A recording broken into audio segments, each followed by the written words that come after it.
I love this week.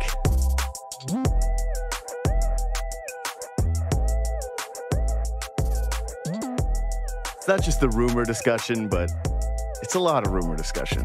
Rumors are fun. It's basically like you get a start of the season, but almost 3/4 into the season. The same hope that you get at the very beginning of a year. That's the kind of hope you get when you're a buyer. Even a seller at the trade deadline, it's basically everybody wins. Because if you're a seller, you're dreaming, you're doing the same thing. You're dreaming on what you could get back. Oh, could we get a first? Who is this prospect that's coming in? Really, the worst thing that you can be is the worst thing that you can be in all of professional sports now, which is that ugly middle, right? Where you're hoping, hey, what could the Raptors get for OG and Pascal? And all of a sudden you end up buying Jakob Poeltl and losing to the Bulls in a play-in game. That's where you don't want to be. You're the teams like St. Louis and Nashville, where their GMs are going, it's great, we're going to win, we're going to get maybe a little bit of playoff revenue, but you probably ain't going anywhere. The middle teams, oh, you got stuff to sell? Who cares? You ain't selling it. You're just holding. You're just standing pat. Woo, what a fun time to have the promise. The promise of things to come. The belief that, wow, imagine this and imagine that. I swear. Of course, I think most people do get into sports because of the games themselves. You're watching a game with a family member, a friend, something ends up getting you hooked. You go to one, whatever. A shared person in your life has a passion for it when you're younger. Some people come to it as an adult, but I'll always remember really, really always loving sports because I love to play sports. Always watched sports. NBA's on Sunday, hockey night in Canada. But when I first really started to think about this as maybe, or the kernels of this becoming a career more seriously, started through rumors, started on message boards, starting to try to craft up ideas and opinions. And I love the beauty of this time. And you just hope that something ends up breaking when you're live on a show. Oh, that's just the best.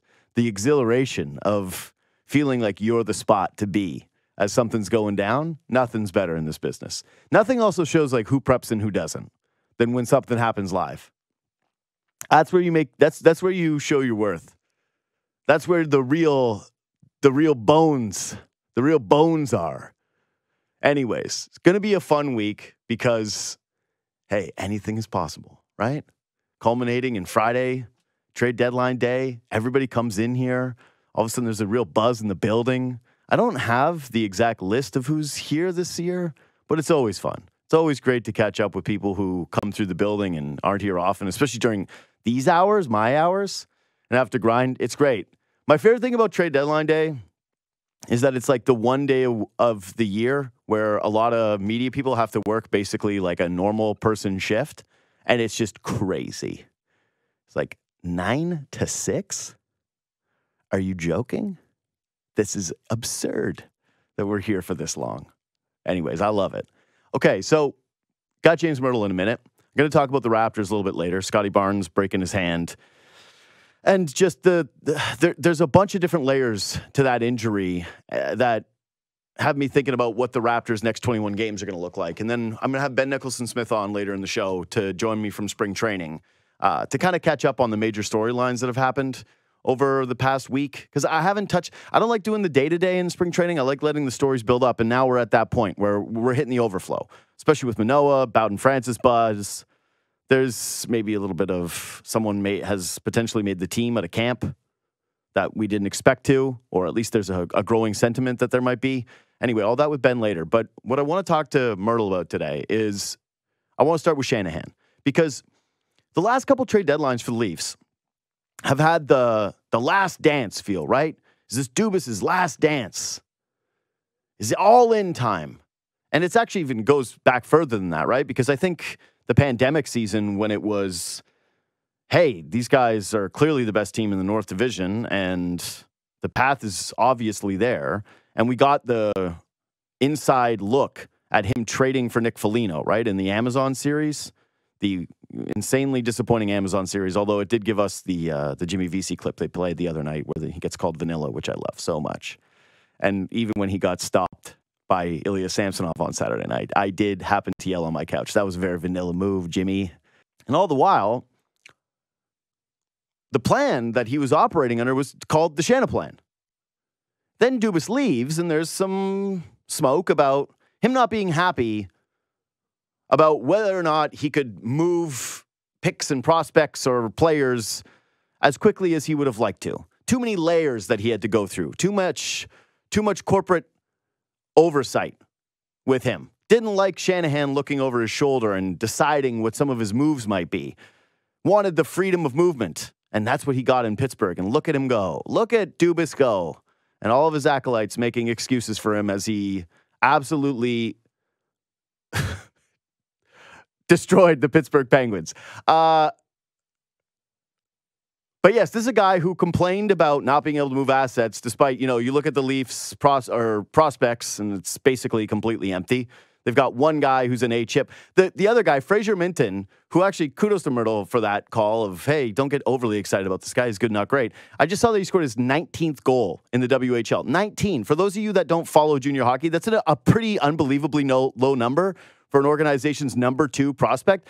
To put it in further perspective, I think that's not top 60 in WHL goal scoring. So, yeah, anyways, that's your number 2 prospect in the organization. You've got two picks in the first 2 rounds the next 3 years. So quite a bit of movement, I would say. Quite a bit of ability to get things done while he was here. But for Shanahan, I'm curious what the pressure is going to feel like for him this week. What is the measure of success for Brendan Shanahan? Does he feel as though his job could be on the line? Because you've got this interesting scenario where it's a brand new rookie general manager, but overall, the same thing remains true that this is the Shanahan plan. Limited resources, the feeling of you've really only got one big swing with the pieces that you have. Does Shanahan feel like this is the time, and if he doesn't do it, that it'll have some negative implication concerning him? Anyways, James Mirtle, Senior Managing Editor at The Athletic. Good morning, buddy. How we doing? Good morning. Good. Weekend was beautiful. I got outside. I went Friday, went for a big old long walk, and I love the first, as soon as the sun first starts to come out in Toronto, and all of a sudden the streets are just booming. You can barely get a spot on the sidewalk because everybody just all of a sudden wants to get errands done. So I don't know how much of that rant you just heard, but I did want to kind of primarily focus on Shanahan today because you're a guy who's very plugged in with that camp. You're a guy who's plugged in with this front office. Do you think that they're feeling real pressure heading into this deadline? Something that is akin to what we've discussed over the last couple of years with Dubas. Do you think that applies to the guy who, has been here longer than Kyle and seen this entire thing through? Yeah, I mean, we're coming up on 10 years. It's going to be the 10-year mark in April since Shanahan started. Shanahan plan's been going for a long time. Went through the teardown, and quickly came out the other side as a team that as a playoff team, and then as a contender, and then now they've stalled at this part. And often when as teams like Buffalo and Detroit, and you go down the list of organizations that have tried to rebuild and not come out the other side, it's the hardest part often can be getting from being a good team to a great team. And I mean, we can debate over where the Leafs are on that scale. I mean, they've been the 4th best team in the league the last 2 years in the regular season. So regular season has not been the problem. But, Shanahan contractually, I believe, is coming up close to the end of the extension that he had signed 4 or 5 years ago. So, potentially, there could be a decision there. And I think, you've really gotten a sense when they didn't extend Dubas, and then the way that played out, ownership is restless. They want to see some success. And, part of, I was going to call it the downside. Probably part of the downside when you're owned by these big TV companies is, they want to see results, in part because it impacts their bottom line. And, I think one of the things that they thought in owning the Leafs is that there was going to be a little bit more success in the playoffs because that drives numbers. And, so to answer your question in a long-winded way, I think there's there's a lot of frustration in the organization, and there's a lot of people that want to see results, and ultimately that pressure is going to fall on Shanahan at some point. I mean, he was hired in 2014. So when the calendar turns over to April, we're there, a decade of Shanahan. So that's a decade with one playoff round win. And I hear what you're saying, and I agree with you that they've been a good team. I wouldn't say they're a great team, but it's also salary cap era, and there was a pandemic. There are things that you can point to and say, well, would things have been a little bit different had some of these factors not happened? It's not, I think, as simple as maybe some years prior or some iterations of teams prior. But yeah, ultimately, I think that the thing we really did learn about Dubas's departure is that, yeah, Shanahan is still very involved in the hockey operation stuff. And they've done a pretty good job of making him not seem that way. Like the optics of this season anyways have been very much tree living. And it's surprising to me because at the very beginning of the year, everyone was kind of on board with, hey, this is Shanahan. This is Shanahan's team. This is Shanahan's hire. This is Shanahan's decision to part ways with Dubas. He's the one who won the power struggle, quote unquote, here. But yeah, now I do wonder, heading into this deadline, whether or not he's going to feel as though that group, fourth or in the regular season over the last 2 years. And by my estimation, I do think that the Leafs are a top 5 team again this year. Like if you're looking across the board, there's a real opportunity for them this week to stomp Boston and really put the NHL on notice. Hey, this is a very, very good hockey team. I wonder if he feels as though this group, this time, is it for him to try and take a big swing and use what little assets this organization has to try to bolster this group. Yeah, but then, all the messaging we seem to be getting, out of the front office is a lot of cautiousness. Like I would have thought, look how they struggled for the first 50 games of the season, and they've needed a defenseman right since training camp, and they haven't pulled the trigger. So, if there's urgency, they've shown a lot of patience in not wanting to meet how high the prices are on the market. And I can give you a good segue here, and we can, if you're not talked out on Lyubushkin. I mean, I think part of the Lyubushkin move was they're not sure if they're going to be able to add something else on the back end. So they wanted to make sure they got at least someone who's a right shot who can play the kind of style that they want in the playoffs. So is that urgency? Is that aggressiveness? You look at some of the other years, and I would argue they have a better chance this year of winning than some of the years where they gave up first and second round picks. It feels like now is the only time we're hearing about how they want to protect the assets and protect the prospects and picks. That hasn't been the mantra since, back when Lou was the GM and they first made the playoffs in 2017, they were spending assets. They brought in Brian Boyle, which was a pretty good addition, but to a team that just wasn't ready. So it seems it feels like now should be a time to be pushing in assets to me. I would agree, but the landscape is why I've basically remained firm on the same take the entire time, which is, to me, from my vantage point, it looks like the Leafs have one swing of significance that they could make without moving Easton Cowan. And by all accounts, they don't want to move Easton Cowan. They love that they have this find. I just had Jason Buchel on. He said that if it was this year's draft, he'd be a top 6 pick. He's the prize of the organization. They would be obviously very reluctant to move him. And some of the trade proposal ideas that I've seen from other people where you go, well, would you move him for a good right shot D and a good depth forward? It's like, no, you got to use him in a trade for a bona fide impact player, in my opinion. When you have those kind of like blue chip prospect types, that's what you're doing it for. But if you're talking about Minton, and you're talking about this year's first round pick or the future first round pick that they still have, I think is a second round pick in 2026. I don't know if they have a first in 2026. I can't remember. I keep getting it screwed up, but how the McCabe deal works. But that's it. They've got basically the assets that they can compile to make one more type of McCabe-ish trade where you can either pay for retention or bring in somebody that has term.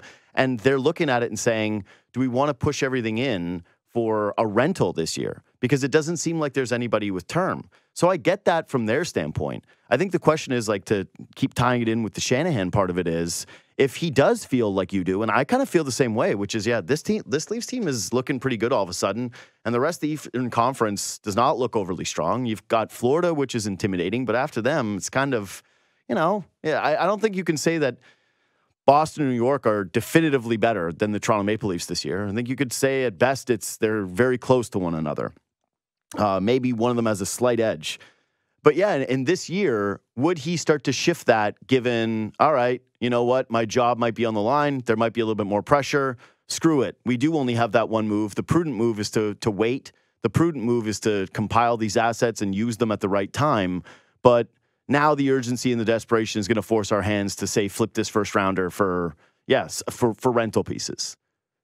Well, I mean, they certainly didn't want to do it for Tanev, and they stuck to that, and Tanev ended up not going for a first. So I think that's instructive, and it's going to be very interesting. I think this deadline is going to be a huge dud this year. Like, there's just not... Hannafin's probably going to be the only big name. I think it's going to be a lot of secondary talent, and when that happens, sometimes the asking price for non-impact players can be really high. So, you know, the Leafs could well look smart if they wait right till the deadline and the prices start to come down because the buyers just aren't willing to start throwing the first round picks out there. You know, I think the sellers are looking at this and thinking, we're going to get some really good, you know, Anaheim's probably thinking, you know, Adam Henrique, hey, let's try and get a first round pick. You know, David Savard in Montreal, let's try and get a first round pick. And we'll see if teams budge. You know, in the past, you know, Savard went for a first round pick to Tampa, you know, was that 2-3 years ago? So we'll see if he still has that value. And if that's the landscape, then I agree with the Leafs holding firm. You don't want to be trading your limited futures for non-impact players. You know, I think it's got to be players that either have term or are willing to sign an extension if you're giving up Minton or a first round pick. You know, and I think I agree with you. I think Cowan's just completely off the table unless there's some sort of game-changing trade to make for a star. And I don't know that they're in the position to add that right now or until Tavares' contract comes up. I think McKee is desperate in my text messaging to try to trade Easton Cowan because he's terrified of having another London night basically be one of the foundational players for the Toronto Maple Leafs and have him go, you know, 20 plus years as a Leaf fan with just rooting for a London night. And I think the difference with Cowan and Marner for McKee is that he knows he'll be forced to love Easton Cowan because of the style of play, if it works out, versus the way that I think that most people feel about Mitch Marner, which is great, but not a deep connection to the market. Sam's Owen Sound need to produce some more talent in order for the Leafs to stock their roster with Owen Sound. Yeah, it's not the days of Feudo. I mean, he does have Giordano on the team, and he did have his time with Wayne Simmons, so he's had his moments with the attack guys. But yeah, I got that's why I've just always been sort of confused when we've had all these deadline discussions with the Leafs. And it's just like, show me the name that you want them to trade for. Show me the person that's on the market right now that you think justifies this trade package outside of Hannafin, who is, you know, Hannafin's a good player. And I've been finding myself watching more and more Calgary lately. I don't know if it's because they're getting more hockey nights or I was interested in seeing Tanev, whatever it is. Calgary has ended up on my television way more than normal. And I like him. He's good. But every time I watch, I just go, yeah, but where does he fit on this team? You know, like where's he slotting in? They desperately need someone who's playing the right side and who's right-handed. And he's not that. And so if you're moving in all those chips, it ends up with a bit of an awkward fit ultimately at the end of this. It's not a perfect solution for this Leafs roster. So yeah, they've got these pieces. They've got the one swing. To me, it does make more sense to wait until the offseason. I just think that, now the only wild card I can think of is that the Leafs continue to push pressure on the front office because of this, winning streak. They've won 9 of their last 10? I think that's right. 9 of their last 10 games. And if they're 13-3 and 16, the streak goes back. That's what I'm far. saying. So they've been thumping teams now. They do look different. All of a sudden, maybe they have 2 goaltenders. There's just a lot to be pretty positive about right now. And then you add that wild card of how Shanahan feels about things, what kind of pressure he ends up putting on Tree Living. You're right. The tea leaves do say that they're okay with being conservative, but maybe that's actually some insight into his job security. Or it's insight into more pressure to, more meddling from on high. I mean, I think on high's meddling, though, saying we don't want you to give up the 2024 first round pick. There just seems to be some sort of weird reticence to trade assets that they let go relatively freely in the past, which seems like a change, and no one's willing to say why. I don't know. I mean, I'm just speculating, but to me, it doesn't make sense with the position the Leafs are in. I think you're right. I mean, they're playing their best hockey of the season right now. The goaltending issues have largely feel like they've been addressed. The holes that they do have are glaringly obvious. Yep. They've got cap space. Yeah, they don't have a lot of assets, but I feel like most front offices in the position the Leafs are in right now would be aggressive. Here's my only thing with them and it remains this, is if you get into the offseason and all of a sudden there's this right shot D that's got a little bit of term, and you moved, one of your first round pick or a Minton or, for something like a depth move, something that isn't great, all of a sudden you can't make that trade without, it's like the Tanev thing, right? They would have loved to have been in on Tanev, but they didn't have a second round pick. And I'm worried about them in that situation with their prospects, where should they move out a Minton too early, or they move out this first round pick too early, and then they get into an off season and they try to look at, exploring other trades, but the only piece they have to offer is Cowan. And so teams go, well, we want Cowan, we want Cowan, we want Cowan, much like Calgary was saying, well, we want the first round pick, we want the first round pick, and you don't have a secondary move to go to. And I think that's an uncomfortable place to be as an organization. So I get it from that standpoint, but you're right. Normally they would be aggressive. This is a team that has traded, a first for Nick Foligno. This is a team that traded, was it 2 seconds for Giordano or a second and a third? Yes, it was Giordano and Blackwell for 2 seconds and a third. Yeah, whew, that's heavy. And yes, he re-signed, but boy, that's a lot. They've been pretty fast and loose with the picks. I think it just has to do with the fact that they know it really removes flexibility moving forward, and it's a perfect storm of not having anybody available right now, and that they'll be able to point to that and say, what did you want us to do? Who did you want us to go out and get? And ultimately that'll be their sort of out card for all of this. Okay, but here's the other part. They paid for double retention on Ilya Lyubushkin, right? And it's not, I'm guessing that they gave up a third, right? Maybe it's a fourth round pick and a sixth to Carolina. I don't know exactly what it looks like without the retention if they just decide to take on the full freight. But why do that if you don't have other plans? You could say it's just for flexibility's sake in case, but what was your read on the double retention and how flexible are they with that now? Yeah, I think that they're with Yarncroc coming back off injured reserve. Mm-hmm. Their money situation is tight, but they've also got a full roster. So, but what they're going to have to, they send Robertson down, create some room, but they're going to have to put some guys on waivers if they want to create real cap room to do something. And the double retention says to me that they fully intend on making at least one more addition. Mm-hmm. And if you could do, it's a bit tough because we don't know who's hurt right now. We don't is Giordano going on injured reserve? Is Lyubushkin out for a while? There's some questions that are up in the air, but you could waive Noah Gregor. That creates his salary as room that you could use. You could waive a Connor Timmins who's barely played this year. That's going to create $1.1 million for you. You have a tough decision on what do you do with Martin Jones? Do you hang on to him? Do you want to have three goalies? Because you could also create that cap space. So they have a path where they can have $3-4 million in space. They have to make some tough decisions on the roster, but it's there in front of them. And then if you've got even half retention, all of a sudden you can add a really good player. Mm-hmm.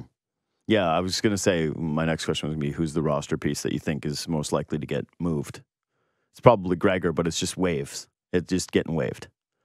Yeah, if you can trade him for a 6th-round pick or something, you do it. But I don't, with the way he's played the last 40 games, I don't think that's happening. Well, especially it feels like he's been jumped by multiple guys. Now it genuinely does feel like he's jumped by Ryan Reeves. That happened, and it's kind of over for you.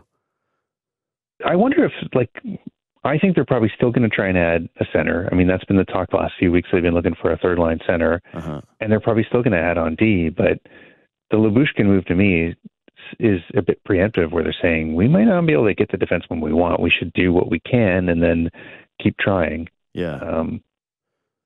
And maybe a defenseman goes out the other way. They've got, all of a sudden they got lots and lots of D. If you include the Legusons and Timmins and, there's pieces there. Yeah, I just don't know what the value of a Leguson going the other way is, or like a Timmins with mono.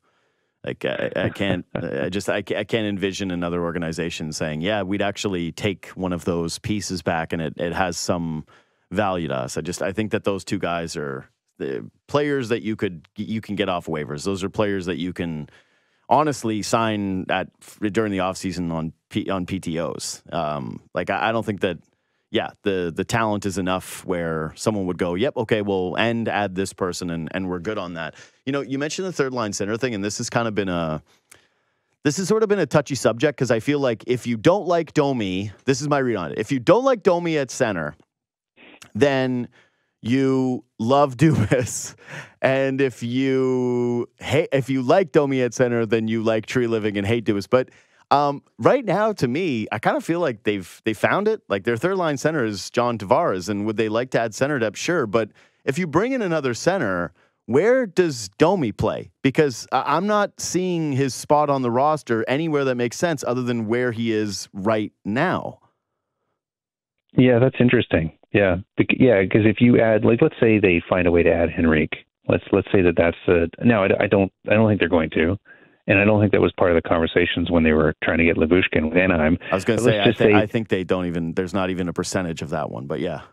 Well, let's just say let's not call it Henrique. Let's call it like a veteran defensive two-way center, which they've been looking for since O'Reilly stood them up in free agency. Yeah. They add that piece. That's going to bump Domi. He's not going to take Bertuzzi's spot. He's not going to take Nyes' spot. He's not going to take Nylander's spot. He's not going to take Marner's spot. Yeah. Keep going. Do you put him on that Tavares line and break that up? And no.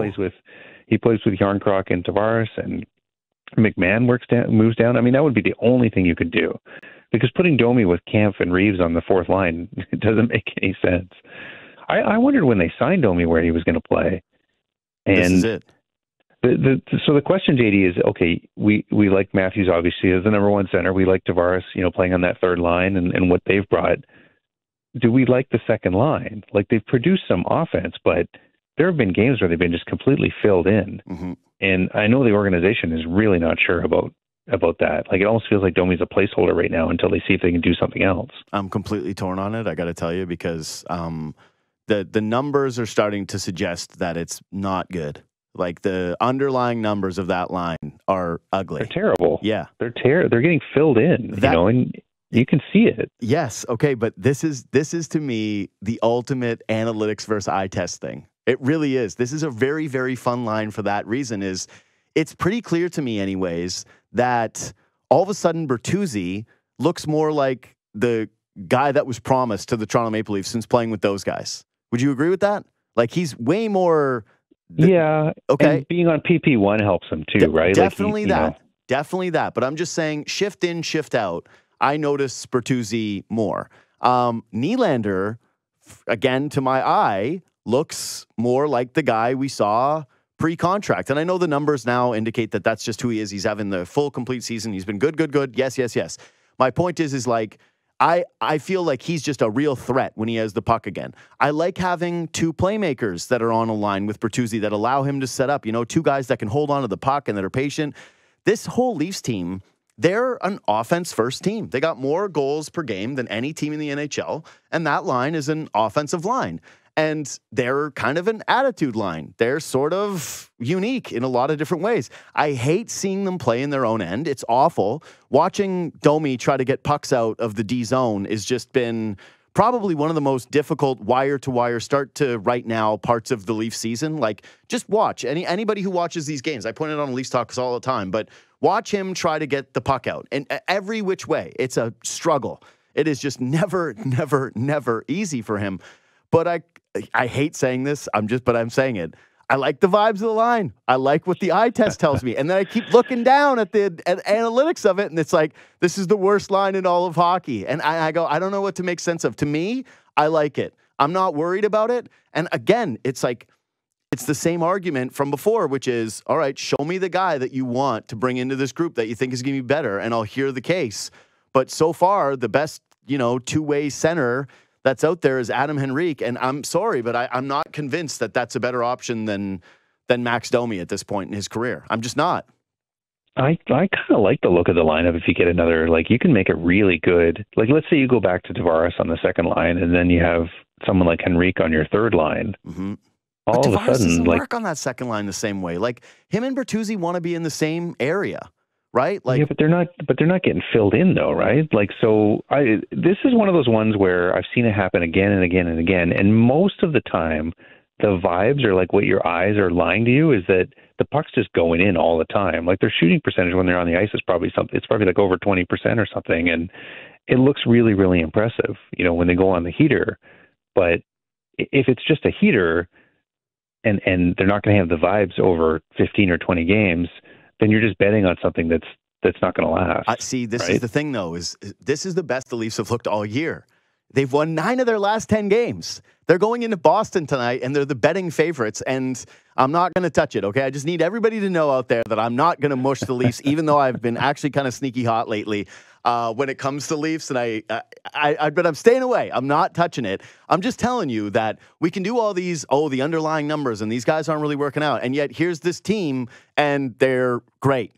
They're winning all these games, and they're doing it while they're trying to cobble together a blue line full of 6 left shot D, a couple of which are, AHL guys, and they're still making it work. And I'm not moving that Tavares line. I'm telling you, the thing that I love about that Tavares group, and we saw it in that last game, is Bobby McMahon was made to play with John Tavares. He is a dog who just chases pucks. He is relentless in his puck pressure, and he will turn it over and he'll give it to Tavares, and Tavares will let it rip. And all of a sudden, he looks more like himself. And now you add Yarncroc, who's got real hockey IQ, who can play a 200-foot game.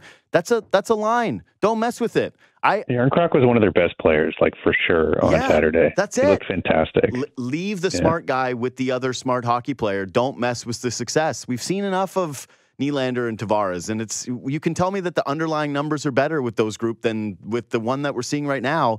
I haven't seen the Leafs look this good all year. I'm willing to bank on it. I'm putting my reputation on eye test of that second line and the ripple effects for the rest of the roster than the underlying numbers that we're all terrified of and, trying to bring in some two-way jobber that takes away some of the offensive talent that this team has. I think that's the thing. They built it on offense. So you're saying don't add a forward then? You're saying don't... I like adding a forward. I just think that it's a situation... What are you adding, though? So this is where I'm at with the forward ad. I think the forward ad you do is basically, you know what the term stacking is in the draft? Where you're already deep at a position, but it's the best player available. That's what you're doing if you're the Leafs. You're saying, Gregor's out, doesn't fit here. You want to have someone else that isn't Ryan Reeves for a playoff series against a team that's more speed, maybe that he doesn't fit into. Somebody, ideally, that could sort of fit in up and down your lineup if there's an injury. That's kind of what I'm looking at. Go out and get the best forward available at the best price to you without making it something where you're like, we have to move this asset to get this player, or this is the guy it has to be kind of thing. Unless internally they feel that way. But you know what I'm saying is the whole thing about this year was supposed to be predicated on the idea that they're a more offensive team, that there wasn't enough secondary scoring come playoff time, that they could play these low-scoring games, and that's who they were last year, but they couldn't get enough from the rest of the lineup. And now you've got the second line that looks like they're threatening and dangerous, but also could put the puck in their own net. And we're all saying, or a bunch of us are saying, well, you can't trust that come playoff time. It's I'm willing to roll the dice. Can you imagine you're like Florida's coach and you're up against the Leafs and you can line match against that line? You're going to put Barkov and Reinhart and Kachuk up against those guys and just feed it to them. I understand where you're coming from, but I also think that Sheldon Keefe doesn't want to do it. He doesn't want to go into the playoffs with that being the line. I think that's right. That says to me that it's not going to last. And what else are they going to do? I'm for offensive identity. I think you got to have a bunch of different ways to win. You can win a bunch of different ways. I'm seeing that more from the Leafs lately. I am scared at times that line. They do get pinned in. The numbers aren't great. I can't sugarcoat it, but I love the idea of feeling like all of a sudden the Leafs have 3 lines that can score. And but they could have that if you had another center, right? Like if you bring in, I don't know where Domi plays if you do that, but maybe it's insurance, right? Like it's going to be. I feel like they're going to add a forward, and the question is just like, how much are they going to give up, and how good of a player? Like, is it just going to be another kind of like Colin Blackwell, kind of like yes, energy fourth line guy? mm-hmm. Probably. That's probably what they do. That's my guess. Is that you're looking at something? I think on deadline day, because I'm with you. I think that the Leafs did the shopping of Lyubushkin, going, hey, just in case. If something materializes, if something works out, great, but we've kind of covered our asses. Now the question is, how hurt is he? Because if he's really hurt, now you go, great.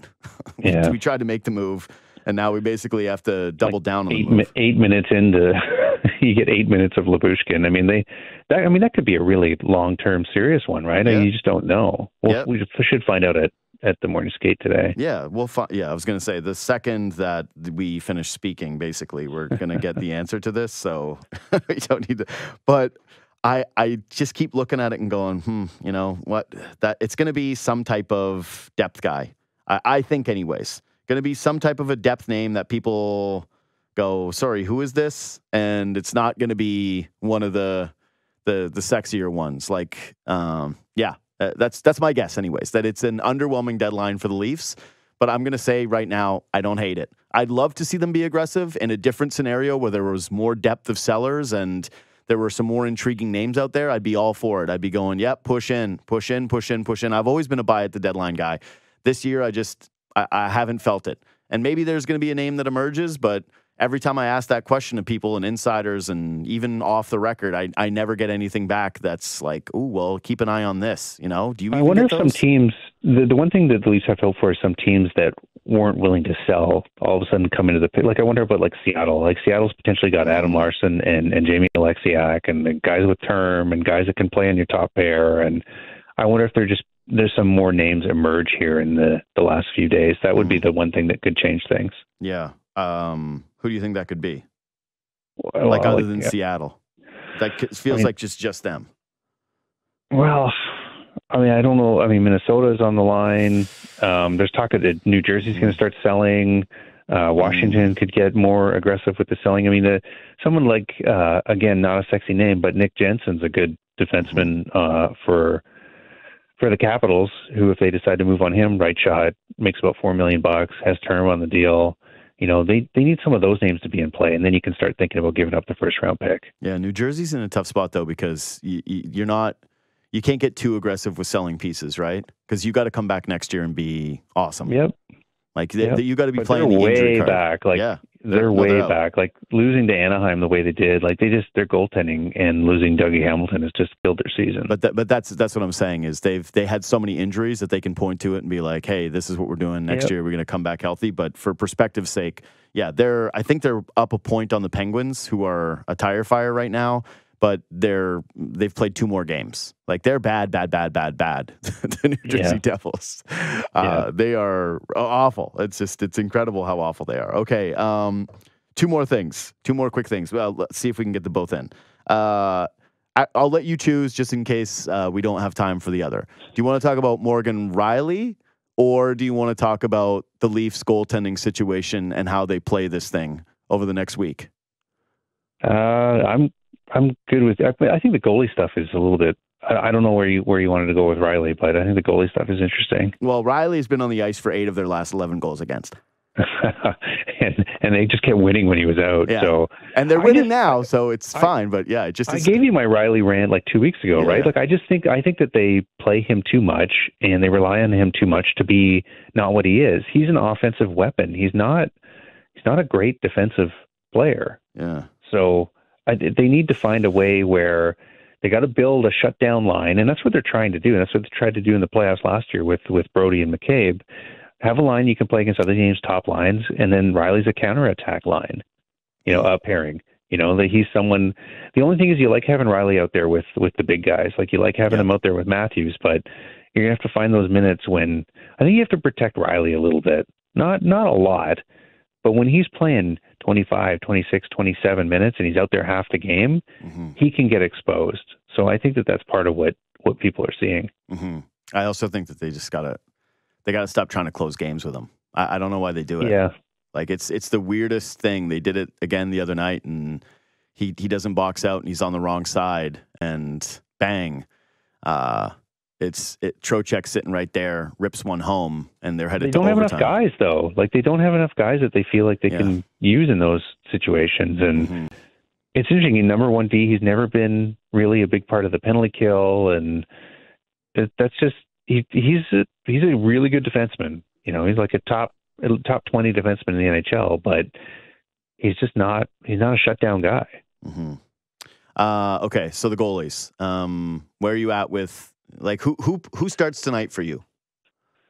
I would give it to Samsonov. Agree. I would get just the energy. You beat the Rangers. Give him another opportunity here. And if he wins again, I don't know. I would think about giving him another Boston. You know, that's the maybe second half of a back-to-back.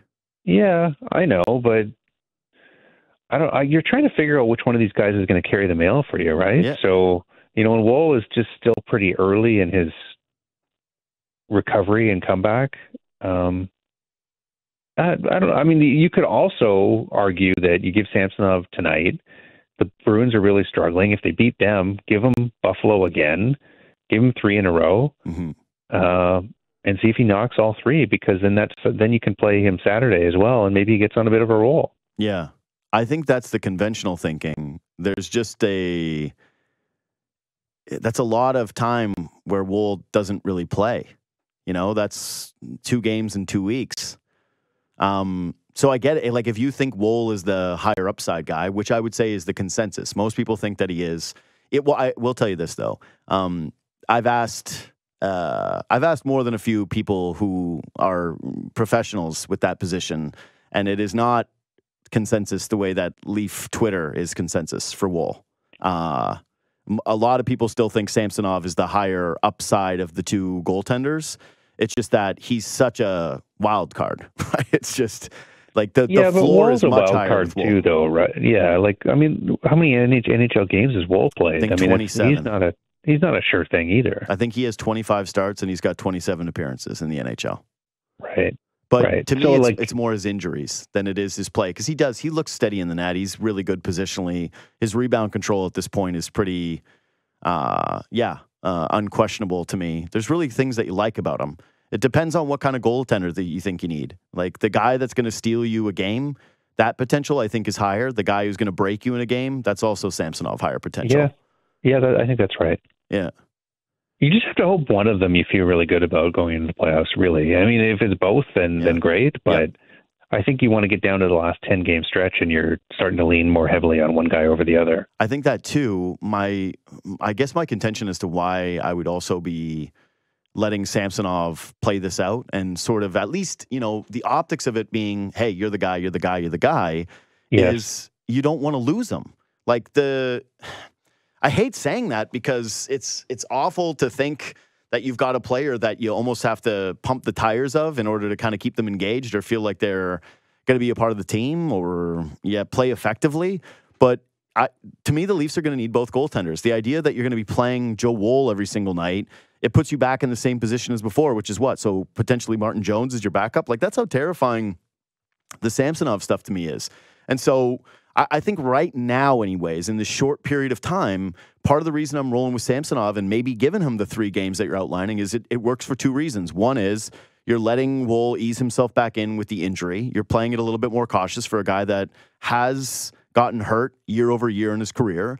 But the bigger part might be that you're keeping Samsonov in the game and you're making him keep his confidence that, hey, this guy came back and he played well, but you're still the guy. Yeah, you're going to want him to keep earning it game to game too, right? This is predicated on him playing really well tonight and taking that game. And these Boston games matter a lot. And the more I think about it, if Samsonov keeps playing well, I think you keep giving him opportunities, because you don't want to mess with that. You don't want to end up back anywhere near to where he was in December. Mm-hmm.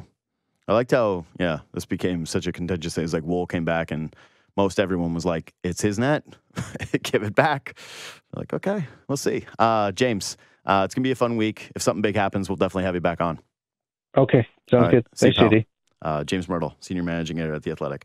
Okay, so I said last week that there were 2 debates, because one is the buy-sell thing, what you're going to use for rentals.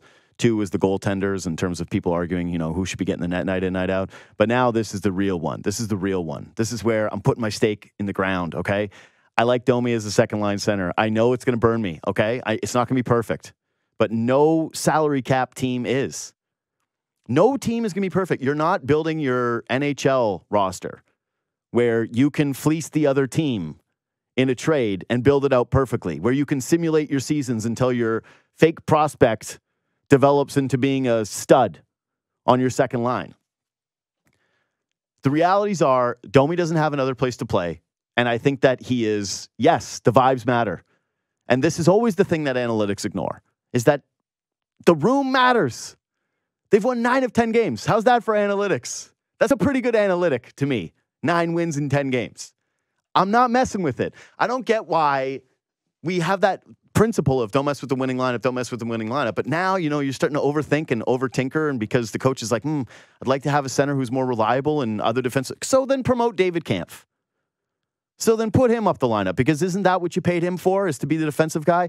The byproduct of that second line is that your other 3 are better defensively, that you're supposed to have 3 quality defensive lines, or that because the talent is spread around, maybe the other team tries to take advantage of that group. Well, you know what? You might try to take advantage of them, and you might end up getting hit in the mouth with a huge counterpunch, because that group is dangerous. So screw around. They might end up putting one in on you. I like it. I'm sticking with the second line. I'm sticking with the third line.